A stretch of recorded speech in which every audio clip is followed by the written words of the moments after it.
goes around. That takes 24,000 years, and that's not really going to affect our climate very much, but it is kind of cool that our North Star right now, Polaris, is going to change to a star called Vega at about 10,000 years. So that's not constant.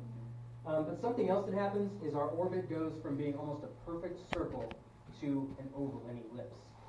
And so when that happens, during part of the year, we are zooming quicker by the sun and we're closer to it, whereas sometimes we go slower by. And that's a cycle that lasts about 100,000 years. But the whole point here, guys, is that there's multiple different ways that are changing at a very slow rate all the time that are affecting our climate and changing it over long periods of time. And we're not really sure what the implications of all of this are, but it's pretty interesting. All right, moving on. Picture of our closest star. What are some things you guys notice? This is taken with a special kind of solar flares. Yeah, that's our sun. Wait, what?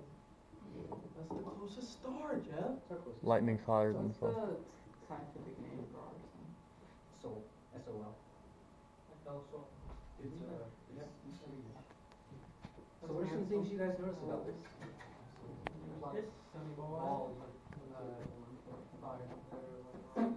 You talking about like right here? Yeah. Yeah.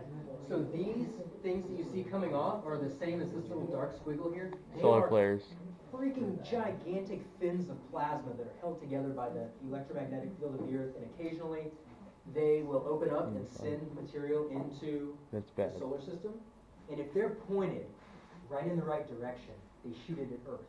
And it can blow up our electronics and our whole infrastructure. Something horrible almost happened. Actually, something that Jeb alluded to a minute ago.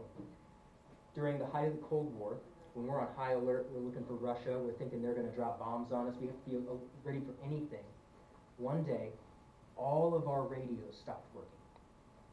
So we thought the only possible outcome, the only possible reason is that we're under attack. Russia has launched an offensive.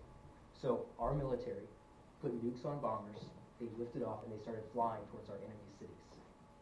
And while they were in the air, scientists from NASA called up the Department of Defense, and they noticed that there was a lot of sunspots being very active on the sun.